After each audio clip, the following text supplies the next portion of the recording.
Welcome to SAT prep session, and I have SAT question of the day on graphing system of inequality. I have done halfway because it's a longer process as compared to other questions.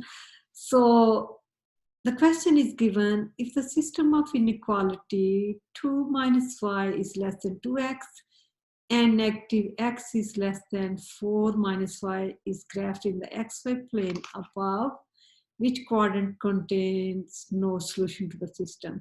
So the graph was not done, and I have done this. So let me explain the process what I did.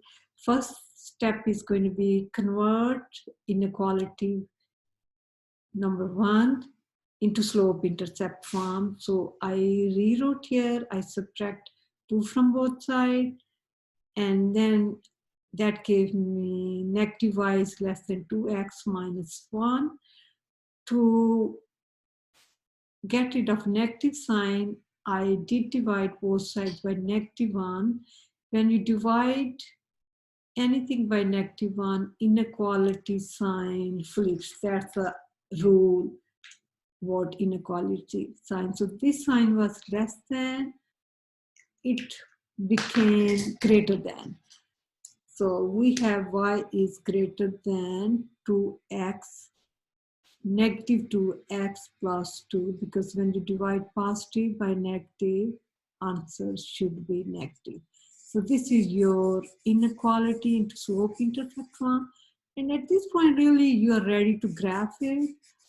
All you need to do, put the first dot on y-intercept 2 of 2, and then you are going to go 2 down because your slope is negative. So you are going to go 2 down, 1 to the right, you go 2 down, 1 to the right, you go 2 down, and 1 to the right. So you have gotten some points, and going backward, we could get some more points. You go 2 up, 1 to the left, 2 up, 1 to the left, 2 up, and to the left. And since our sign is greater than, so boundary type of boundary line is going to be dotted, which I did draw here. And since it's a greater than sign, we are going to shade above the line. So I must shade all here above the line. So we are done with one of the inequality with the graphing part. Let's move to second inequality, which is negative x is less than or equal to 4 minus y. So I'm going to rewrite this equation, inequality, here, and then I'm going to convert into slope intercept form by subtracting 4 from both sides. And then, of course, there is a negative sign before the variable. To make it positive, I must divide all terms on the left and right by -1, which I did. That way I would have y is less than or equal to x plus 4. Remember, when you divide inequality, any variable or the number here by negative sign, this inequality sign must flip. So this has become greater than or equal. It was greater than or equal to, it has become now less than equal to. So we could rewrite as a y is less than or equal to x plus 4, just having y on the left is in norm, because we want to write into slope intercept form, which makes more sense if we rewrite y here. It's the same message in a different way, basically. So slope here is 1 over 1. We have invisible 1 here, and I'm going to write into rise over 1 form, so 1 over 1. And y-intercept is 4. Okay, other thing to remember for this type of line is going to be solid. So let's start graphing it now. So y-intercept is 4, which is going to be 1, 2, 3, 4 right there. And from here, I'm going to go one up and one to the right. I go one up, one to the right, go one up, one to the right, one up, one to the right, one up, one to the right, one up, one to the right. So getting some points down, I get one down, one to the left, one down, one to the left, one down, one to the left, one down, one to the left, one down, one to the left, one down, one to the left. And with the straight edge ruler, this time I want to make sure my line is straight.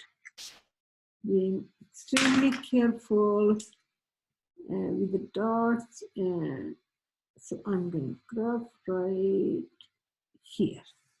Here we are, here. And now I must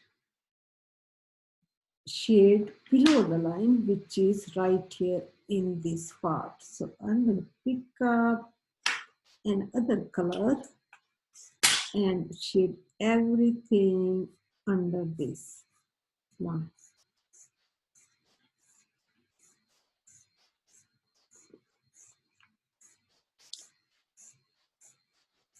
Now, as we know,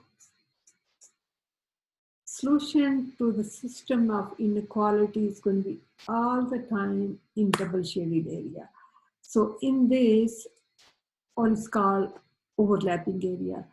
Here, overlapping area is in quadrant 1 and part of is in quadrant 4, and actually there is a little bit of it in quadrant 2.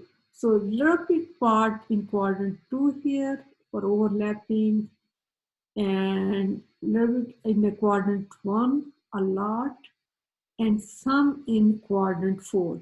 The only area that's not overlapping shading is quadrant 3. So since it's not overlapping for the shaded part, so no solution is in quadrant 3 only. So answer is quadrant 3, and I hope you enjoyed this question. It was a long question. See you guys with another SAT day of the question. Meanwhile, keep on trying. Bye.